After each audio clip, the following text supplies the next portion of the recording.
Congress MLA ಚಿತ್ರದುರ್ಗದ ಶಾಸಕ ವೀರೇಂದ್ರ ಪಪ್ಪಿ ಮನೆ ಮೇಲೆ ಕೂಡ ಇಡಿ ರೈಡ್ ಆಗಿದೆ. ಚಳ್ಳಕೆರೆ, ಬೆಂಗಳೂರು, ಗೋವಾ ಸೇರಿದಂತೆ ಸುಮಾರು ಅವರಿಗೆ ಸಂಬಂಧಪಟ್ಟಂತಹ 16 ಕಡೆ ರೈಡ್ ಆಗಿದೆ.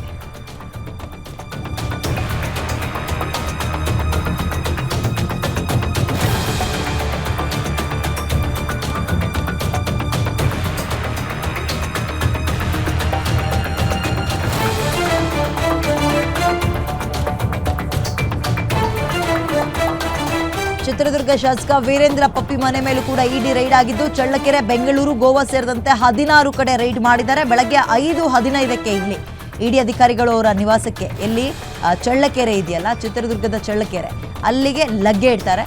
ಸೊ ಬೆಳಗ್ಗೆಯಿಂದಲೂ ಕೂಡ ರೈಡ್ ಮುಂದುವರೆದಿದೆ.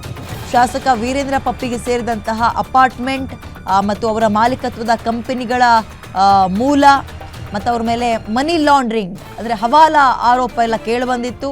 ಗೇಮಿಂಗ್ ಆ್ಯಪ್ಗಳ ಸಂಬಂಧ ಕೂಡ ದೂರು ಕೇಳಿ ಬಂದ ಹಿನ್ನೆಲೆಯಲ್ಲಿ ಇಡಿ ಅಧಿಕಾರಿಗಳು ಹಣದ ಜಾಡನ್ನು ಹಿಡಿಯೋಕೆ ತನಿಖೆ ಮಾಡಿದ್ದಾರೆ. ಇಡಿ ಅಂದರೆ ಜಾರಿ ನಿರ್ದೇಶನಾಲಯ ಏನಿದೆ, ಇದು ಎಂಟ್ರಿ ಕೊಡದೆ ಅಕ್ರಮ ಹಣ ವರ್ಗಾವಣೆ, ಹವಾಲಾ ದಂಧೆ, ಹಣದ ಅರಿವು, ಟ್ಯಾಕ್ಸ್ ಕಟ್ಟಿದಾರಾ, ಇವ್ರ ಮೇಲೆ ಏನಾದರೂ ಆರೋಪ ಬಂತ ಹಣಕ್ಕೆ ಸಂಬಂಧಪಟ್ಟಂತೆ ಅಂದರೆ ಹಣದ ಮೂಲದ ಬಗ್ಗೆ ವಾಸನೆ ಬಂದಾಗಲೇ ಬರೋದು ಇಡಿ. ಸೊ ವೀರೇಂದ್ರ ಪಪ್ಪಿ ಕಾಂಗ್ರೆಸ್ ಎಂಎಲ್ಎ ಇವರಿಗೆ ಸೇರಿದಂತಹ, ಇವರ ಮನೆ ಸೇರಿದಂತೆ ಇವರ ಕಂಪನಿಗಳು ಹಲವಾರು ಕಡೆ, ಒಟ್ಟು 16 ಕಡೆ ಇವರಿಗೆ ಸಂಬಂಧಪಟ್ಟ 16 ಜಾಗದಲ್ಲಿ ರೈಡ್ ಮಾಡಿದ್ದಾರೆ. ಗೋವಾ, ಬೆಂಗಳೂರು, ಚಳ್ಳಕೆರೆ ಎಲ್ಲ ಕಡೆ. ಗೋವಾದಲ್ಲೂ ಕೂಡ ಕೆಲವೊಂದು ಪ್ರಾಪರ್ಟಿ ಇತ್ತು ಅಂತ ಕಾಣುತ್ತೆ ಅಲ್ಲಿ, ಮತ್ತು ಬೆಂಗಳೂರಿನ ನಿವಾಸ, ಚಳ್ಳಕೆರೆಯ ನಿವಾಸ, ಅಪಾರ್ಟ್ಮೆಂಟ್ಗಳು. ಓಕೆ, ಎಲ್ಲೆಲ್ಲಿ ಅನ್ನೋದರ ಡೀಟೇಲ್ನ ನೋಡ್ತಾ ಇದ್ದೀರಿ ನೀವು. ಮೋರ್ ಡೀಟೇಲ್ಸ್ ನನ್ನ ಕಲ್ಲಿಗ ರಾಜಶೇಖರ್ ನೀಡ್ತಾರೆ. ರಾಜಶೇಖರ್, ಇಡಿ ರೈಡ್ ಇನ್ನೂ ಕೂಡ ಮುಂದುವರೆದಿದೆಯಾ? ಸದ್ಯಕ್ಕೆ ಏನಾದರೂ ಲೇಟೆಸ್ಟ್ ಅಪ್ಡೇಟ್ ರೈಡ್ ಬಗ್ಗೆ?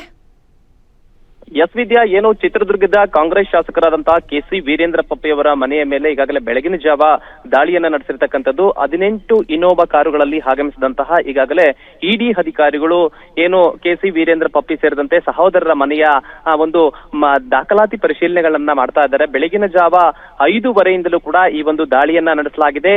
ಈಗಾಗಲೇ ಸತತ 6 ಗಂಟೆಯಿಂದಲೂ ಕೂಡ ನಿರಂತರವಾಗಿ ಅಧಿಕಾರಿಗಳು ದಾಖಲಾತಿಗಳನ್ನ ಪರಿಶೀಲನೆ ಮಾಡ್ತಾ ಇದ್ದಾರೆ. ಅಕ್ರಮ ಹಣದ ವರ್ಗಾವಣೆ ಹಿನ್ನೆಲೆಯಲ್ಲಿಯೇ ಈ ಒಂದು ದಾಳಿಯಾಗಿದೆ ಅನ್ನುವಂಥದ್ದು ಮೇಲ್ನೋಟಕ್ಕೆ ಗೊತ್ತಾಗಿದೆ.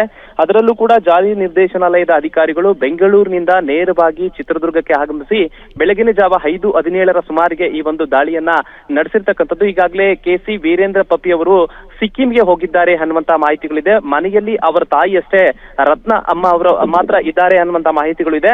ಅಷ್ಟೇ ಅಲ್ಲದೆ ಮತ್ತೋರ್ವ ಸಹೋದರ ಕೆಸಿ ನಾಗರಾಜ್ ಅವರು ಈಗಾಗಲೇ ಬೆಂಗಳೂರಿನಿಂದ ಈಗಷ್ಟೇ ಚಳ್ಳಕೆರೆಯ ನಿವಾಸಕ್ಕೆ ಆಗಮಿಸಿರುವಂತದ್ದು. ಮತ್ತೋರ್ವ ಸಹೋದರರಾದಂತಹ ಕೆಸಿ ತಿಪ್ಪೇಸ್ವಾಮಿ ಏನಿದ್ದಾರೆ, ಇವರು ಕುಟುಂಬ ಸಮೇತವಾಗಿ ದುಬೈಗೆ ಹೋಗಿದ್ದಾರೆ ಅನ್ನುವಂತ ಮಾಹಿತಿಗಳು ಲಭ್ಯವಾಗಿದೆ. ಈ 3 ಸಹೋದರರ ಮನೆಯ ಮೇಲೆ ಕೂಡ ನಿರಂತರವಾಗಿ ದಾಳಿ ಮುಂದುವರೆದಿದೆ. ಅಧಿಕಾರಿಗಳ ಪರಿಶೀಲನೆಯೂ ಕೂಡ ಮುಂದುವರೆದಿದೆ. ಒಟ್ನಲ್ಲಿ ಅಕ್ರಮ ಹಣಕಾಸಿನ ವರ್ಗಾವಣೆಯ ಹಿನ್ನೆಲೆಯಲ್ಲಿಯೇ ಈ ಒಂದು ದಾಳಿಯಾಗಿರ್ತಕ್ಕಂಥದ್ದು ಈಗಾಗಲೇ ಮೇಲ್ನೋಟಕ್ಕೆ ಕಂಡು ಬರ್ತಾ ಇದೆ ಅಂತ ಹೇಳ್ಬೋದು ವಿದ್ಯಾ. ಓಕೆ, ಧನ್ಯವಾದ ಡೀಟೇಲ್ಸ್ಗೆ. ಈಗ ಅವರಿಗೆ ಸಂಬಂಧಪಟ್ಟ 16 ಕಡೆ ರೈಡ್ ಮಾಡ್ತಾ ಇದ್ದಾರೆ, ಇನ್ನೂ ಕೂಡ ಮುಂದುವರಿಸಿದ್ದಾರೆ. ಕೆಲವೊಂದು ಡಾಕ್ಯುಮೆಂಟ್ಸ್ಗಳನ್ನು, ಅವರಿಗಿರುವಂತಹ ಅನುಮಾನದ ಬಗ್ಗೆ ಪ್ರಶ್ನೆಗಳನ್ನು, ಮತ್ತು ಸಿಸ್ಟಮ್ ಇದ್ದರೆ ಸಿಸ್ಟಮಲ್ಲಿ ಏನಾದರೂ ಸ್ಟೋರೇಜ್ ಇದ್ದರೆ ಅದು ಎಲ್ಲವನ್ನ ಕೂಡ ವಶಕ್ಕೆ ಪಡೆದುಕೊಂಡಿರ್ತಾರೆ. ಅನುಮಾನ ಬಂದರೆ ಬನ್ರಿ ತನಿಖೆಗೆ ಅಂತ ಕರೀತಾರೆ.